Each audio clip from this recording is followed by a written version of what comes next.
신명기 28장 말씀이 68절까지 매우 긴 말씀이기 때문에 시간 관계상 19절까지만 읽었습니다. 1절 말씀을 다시 한번 보겠습니다. 내가 내 하나님 여호와의 말씀을 삼가 듣고, 여러분들 1절에 보면 여호와의 말씀을 삼가 듣고, 듣는 것을 한 번 말씀하고 있지만 원문을 보게 되면 듣고 듣고예요. 두 번 반복되고 있습니다. 듣고 듣고. 이거를 좀 더 정확히 말씀을 드리면 반드시 듣고 늘 항상 들어야 된다, 이렇게 말씀하고 있는 거예요. 반드시 듣고 늘 항상 들으라, 이렇게 말씀하고 있습니다. 그 다음 말씀을 보게 되면 내가 오늘 내게 명령하는 그의 모든 명령을 지켜 행하면, 반드시 듣고 늘 항상 듣는데 듣는 것에서 그치지 말고 하나님께서 명령하신 모든 것을 지켜 행하라, 이렇게 말씀하고 있습니다. 이 지켜 행한다라고 하는 말이 우리가 한글 성경을 보게 되면 우리가 순종한다라고 하는 의미로 이해하기가 쉽습니다. 그러나 원문을 보게 되면 순종의 의미가 아니라 이 우리 마음판에 간직하라라고 하는 뜻이에요. 가장 귀한 보물처럼 마음에 간직하라, 보존하라, 지키라, 이런 뜻입니다. 여러분들, 하나님의 말씀이 우리 마음판에 새겨져야 된다는 뜻입니다. 하나님의 말씀을 반드시 듣고 늘 항상 들어서 하나님의 말씀이 우리 마음속에 새겨지게 되면 어떤 역사가 일어나게 될까요? 그 말씀이 우리의 영과 혼과 우리의 마음을 다 사로잡습니다. 그 말씀이 우리를 그리스도께로 이끌어 가고요, 그 말씀이 우리를 변화시키는 거예요. 우리의 삶을 송두리째 바꿔버리는 능력의 말씀이 될 것을 믿으시기를 바랍니다. 그 다음 말씀을 보게 되면요, 내 하나님 여호와께서 너를 세계 모든 민족 위에 뛰어나게 하실 것이다, 이렇게 말씀하고 있어요. 여러분들 1절의 순서를 한번 생각해 보십시다. 듣고 들어라 말씀하고 있죠. 듣는 것으로 끝나지 말고 말씀을 마음에 간직하라, 이렇게 말씀하고 있어요. 그러면 내 하나님 여호와께서 너를 세계 모든 민족 위에 뛰어나게 하실 것이다, 이렇게 말씀하고 있습니다. 그런데 이 뛰어나게 하신다라고 하는 이 단어가요, 엘르욘이라고 하는 단어인데, 이 단어는 너무나 놀랍게도 하나님의 이름이에요. 여러분들 성경을 보게 되면 하나님의 이름이 많이 기록되어 있습니다, 여러 가지로. 그런데 그 가운데 하나가 바로 엘르욘이라고 하는 단어입니다. 하나님의 이름이에요. 여러분들, 이 엘르욘이라고 하는 단어는요, 모든 민족, 모든 만물 가운데 뛰어나신 하나님이라는 거예요. 가장 높으시고 영광스러운 하나님이다라고 하는 뜻입니다.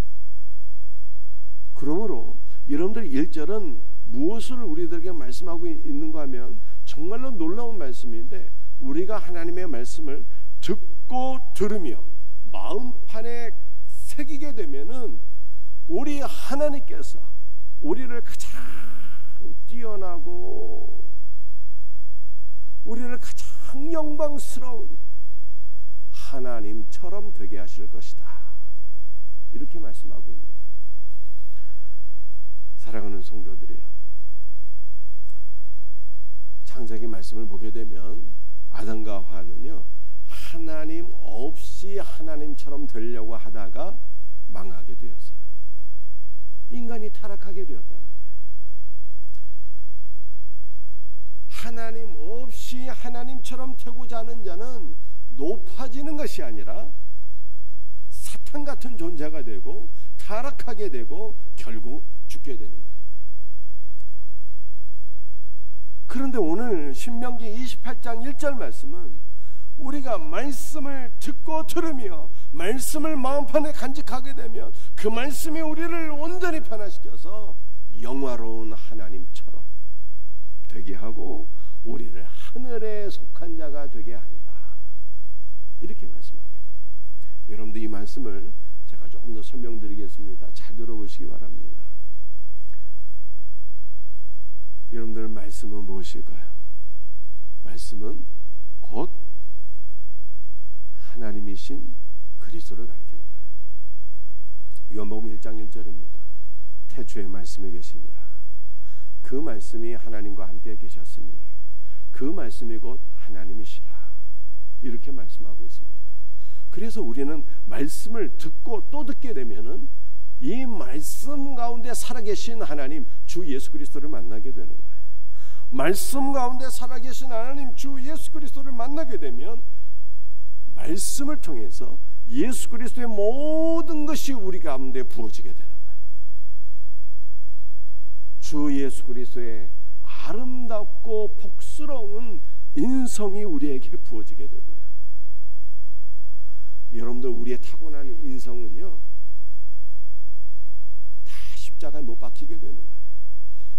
우리의 타고난 인성은 십자가에 못 박혀서 다 죽게 되고 우리가 말씀을 듣고 또 듣게 되면 그리스도의 아름다운 인성이 우리에게 임하게 되는 거예요. 뿐만 아니라 그리스도 예수의 모든 신성까지도 우리에게 부어져서 우리는 베드로가 말씀한 것처럼 신의 성품에 동참한 자가 되는 거예요.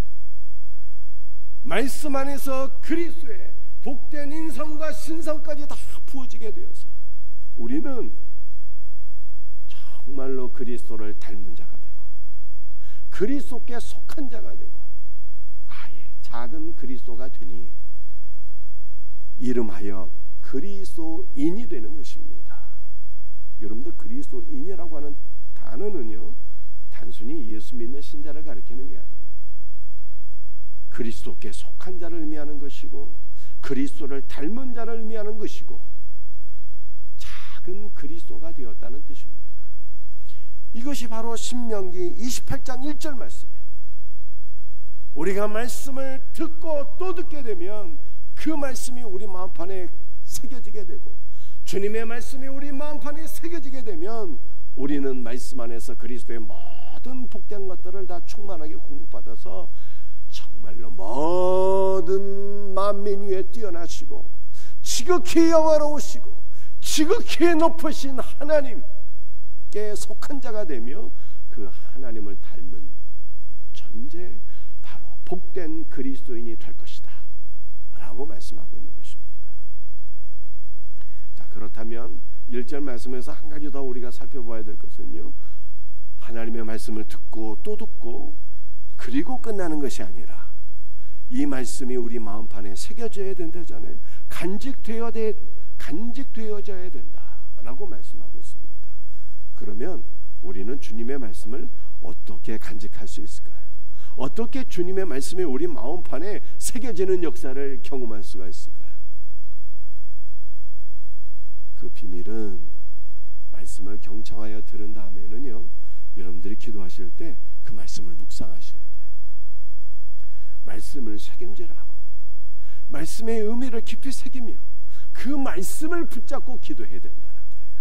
그러면 여러분들 그 말씀이 저절로 우리 마음판에 새겨지게 됩니다. 그러니까 오늘 새벽에도 여러분들 신명기 28장 1절 말씀을 경청하신 이후에는요 이 말씀을 붙잡고 기도하셔야 돼요.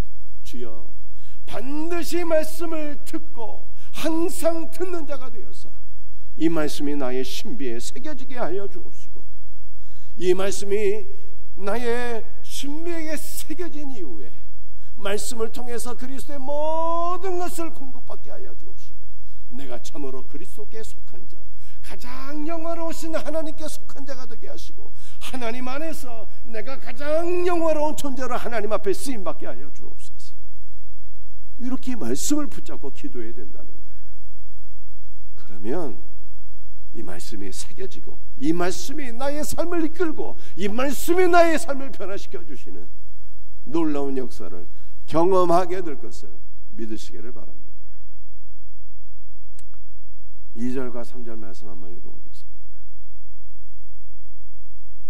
내가 내 하나님 여호와의 말씀을 청종하며 이 모든 복이 내게 임하며 내게 이르리니 성읍에서도 복을 받고 들에서도 복을 받을 것이며. 여러분들 말씀을 청종하라는 것이 계속 반복되고 1절에도 듣고 들으며 2절에서도 청종하라, 여호와의 말씀을 경청하라 또 말씀하고 있습니다. 그러면 이 모든 복이 너에게 임하여서 성읍에서도 복을 받고 들에서도 복을 받고 들어가도 복을 받고 나와도 복을 받고 이와 같은 존재가 되리라 라고 말씀하고 있는 것입니다.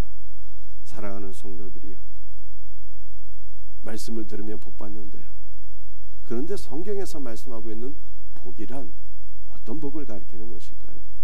요한 3서에서 말씀하시기를 내 영혼이 잘된같이 보험사에 잘되고 강건할지어다 라고 말씀하셨기 때문에 범사가 잘되는 것도 분명히 하나님께서 우리에게 주시는 복입니다. 육신이 강건한 것도 분명히 주님께서 우리에게 주시는 복입니다. 그러나 범사가 잘되고 육신도 강건해지는 것은요, 그냥 부수적인 복에 불과할 뿐입니다.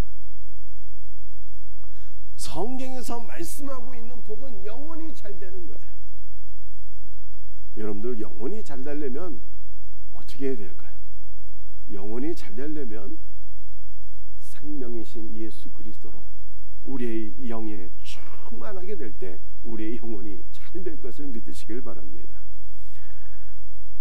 그러므로 성경이 말씀하고 있는 것은요, 주 예수 그리스도와 그리스도 안에 있는 모든 충만을 가리키는 것입니다. 여러분들 2절과 3절에 여호와의 말씀을 청정하면 내가 복을 받고 라고 말씀하고 있는데, 이 복이라고 하는 단어를 히브리어로 보게 되면요, 무릎을 꿇다 라고 하는 의미예요. 무릎을 꿇다, 이 전혀 복과는 상관없는 뜻 같잖아요. 무릎을 꿇다라는 뜻이 가장 중요한 의미라고요.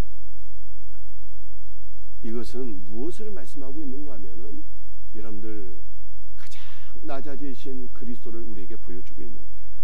겸손하신 그리스도를 우리에게 보여주고 있는 말씀입니다. 여러분들 예수님은 우리에게 복 주시기 위해 찾아오셨어요. 여러분들 우리에게 복 주시기 위해서 찾아오신 예수님은 어떤 분이실까요? 그분은 성육신하신 하나님이신 거예요. 예수님께서 성육신하셔서 우리에게 찾아오셨어요. 복 주시기 위하여. 그런데 성육신하신 예수님은요, 낮아지신 하나님이에요. 겸손하신 하나님이신 것입니다. 여러분들 빌립보서 2장 말씀을 보게 되면 예수님에 대해서 이렇게 말씀하고 있어요. 그는 근본 하나님의 본체시나 하나님과 동등됨을 취할 것을 여기지 아니하시고 자기 자신을 비워서 종의 형상을 입고 오셔서 죽기까지 복종하셨으니 십자가에 죽으심이라, 이렇게 말씀하고 있습니다. 우리 예수님은 성육신하셔서 오셨는데 그분은 만왕의 왕으로 그래 오신 것이 아니라 정말 너무 겸손하셔서 종의 형상을 입고 우리에게 오셨다 그러잖아요. 예수님께서 왜 종의 형상을 입고 이 땅에 오셨을까요? 그것은 우리에게 복 주시기 위함이다 라고 성경이 말씀하고 있는 것입니다. 여러분들 예수님 자신이요 복이에요. 복. 그 찬송가도 그렇게 말씀하고 있지 않습니까? 만복의 근원 하나님. 우리 하나님이 만복이시라니까요. 우리 하나님은 만복의 근원이에요. 만복이 하나님으로부터 말미암아 우리에게 오는 거예요. 그러므로 성경에서 말씀하고 있는 것은 만복의 근원 하나님, 우리 주 예수 그리스도를 가리키는 거예요. 우리 주 예수 그리스도가 만복이에요. 만복이 주님께로부터 우리에게 오는 것입니다. 그러므로 사랑하는 성도들이여, 여러분이 복받기를 원하십니까? 그렇다면 우리는 만복의 근원 하나님, 우리 주 예수 그리스도를 구해야 되는 거예요. 여러분들 기도는 무엇입니까? 제가 주일날에도 설명드렸지만 기도는 바로 우리 주 예수 그리스도를 구하는 거예요.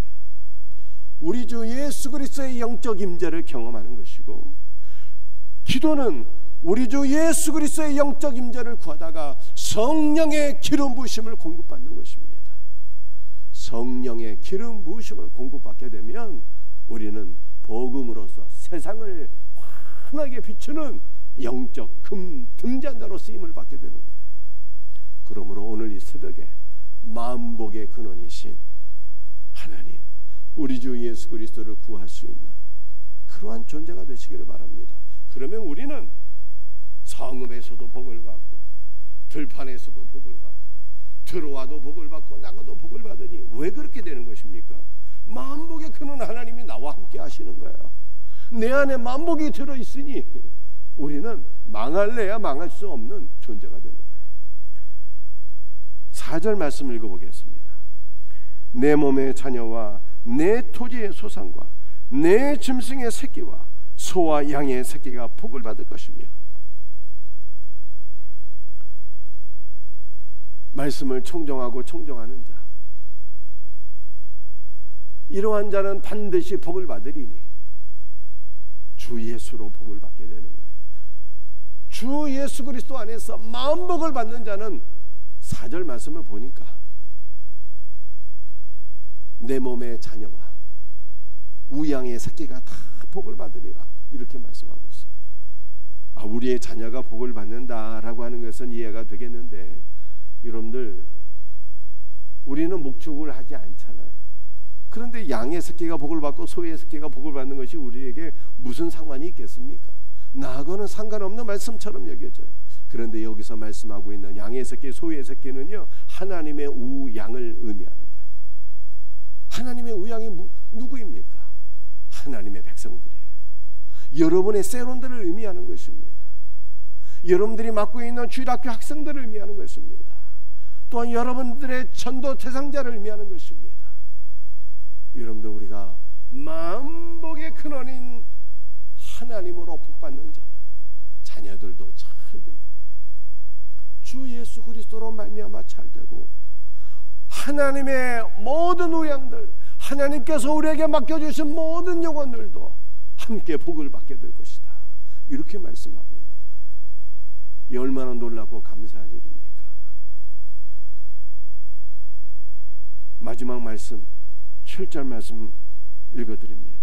여호와께서 너를 대적하기 위해 일어난 적군들을 내 앞에서 패하게 하시리라. 그들이 한 길로 너를 치러 들어왔으나 내 앞에서 7길로 도망하리라. 자, 사랑하는 성도들이여, 이 7절 말씀을 우리 한번 생각해 보십시다. 말씀을 청종하고 청종합니다. 만복의 근원 하나님으로 복을 받습니다. 그러면 그러한 성도들에게는 대적이 있겠다 없겠다, 둘 중에 뭘 말씀하고 있는 것입니까? 말씀을 청정하고 청종하고 만복을 받는 자, 이러한 사람들에게는 고난이 있겠다 없겠다, 뭘 말씀하고 있는 거예요? 놀랍게도 말씀을 듣고 또 들어도 신앙생활을 잘해도 대적이 있겠다고 말씀하고 있는 거예요. 어려움이 있고 고난도 있을 것이라고 말씀하고 있는 것입니다. 그런데 단순히 대적만 있는 것이 아니죠. 놀라운 반전의 역사가 있습니다. 말씀을 듣고 들어도 대적이 있어요. 대적이 한 길로 들어옵니다. 여러분들, 대적들이 한 길로 들어온다는 것이 무슨 뜻이겠습니까? 우리의 대적은 원수마귀인 거예요. 그런데 원수마귀에 속한 모든 악한 영들이 막 군대를 이뤄갖고 셈을 앞에서 연합하여 우리를 공격하기 위하여 한 길로 쳐들어온다는 뜻이에요. 적군들이 힘을 연합해서 한 길로 쳐들어오는데 그냥 깜짝 놀라버려요. 깜짝 놀라. 왜 깜짝 놀랄까요? 우리 안에 말씀이 있기 때문에 그런 거예요. 말씀이신 하나님, 만복의 근원이신 하나님이 우리 안에 계시니 원수들이 우리를 공격하기 위해서 식물 앞에 선글로 쳐들어오는데 깜짝 놀라, 소스라치게 놀라버려. 아, 저 인간 안에 하나님이 계시네 하면서 혼비백산하여 7길로 막 정신줄을 놓고 막 흩어지게 되리라, 도망가게 되리라, 이렇게 말씀하고 있는 거예요. 그러니까 예수를 믿는 성도들에게도 얼마든지 대적이 찾아올 수가 있고 얼마든지 고난이 찾아올 수 있지만 예수님 믿는다고 해서 고난이 없는 것이 아니다 이 뜻이에요. 그러나 말씀을 또 듣고 또 들어서 말씀이 그 심령 안에 살아있는 자, 만복의 근원이신 주 예수 그리스도를 영접한 모든 성도들, 성령의 기름 부으심이 있는 자들에게는 적군들이 힘을 앞에 쳐들어와도 혼비백산하여 7길로 도망가니 말씀이 있는 자는 말씀 안에서 반드시 승리하게 되리라, 이렇게 말씀하고 있는 거예요. 얼마나 감사한 일입니까? 그러므로 우리는 주님의 말씀이 생명의 말씀이요 능력의 말씀이요 축복의 말씀인 것을 믿어서 말씀을 듣고 또 들으며 반드시 듣고 경청하여 날마다 듣고 이 말씀을 붙잡고 기도하여서 말씀이 마음판에 새겨지는 놀라운 은혜가 오늘 새벽에도 우리 모든 성도들에게 경험되어지기를 주 예수의 이름으로 축복합니다. 기도하시겠어요? 아버지 하나님, 감사와 찬송과 영광을 주 앞에 돌려드립니다. 오늘 신명기 28장 말씀을 붙잡고 간절히 기도하오니 주여, 우리 사랑하는 성도들 반드시 생명의 말씀을 듣고 날마다 경청하여 듣는 자들이 되어서 주님의 말씀이 신비에 새겨지는 역사가 있게 하시고 주님의 말씀이 우리를 가장 높으시고 영원하신 하나님께 속한 자가 되어서 하나님을 닮은 자가 되게 하시고 정말로 작은 그리스도인이 되게 하시며 하나님 앞에 가장 영원하고 복된 존재로 쓰임받는 은혜가 우리 모든 성도들에게 있게 하여 주시옵소서. 오늘 이 새벽에도 만복의 근원 되신 우리 주 예수 그리스도를 찬송합니다. 주 예수 그리스도로 우리에게 복주옵소서. 주 예수 그리스도의 영적 임재를 허락하여 주옵시고 성령의 기름 부으심을 받아 우리 사랑하는 성도들 영적 금 등잔대로 쓰임받는 복된 은혜가 있게 하여 주옵소서. 모든 것을 감사하오며 주 예수 그리스도의 이름 받들어 간절히 기도드리옵나이다.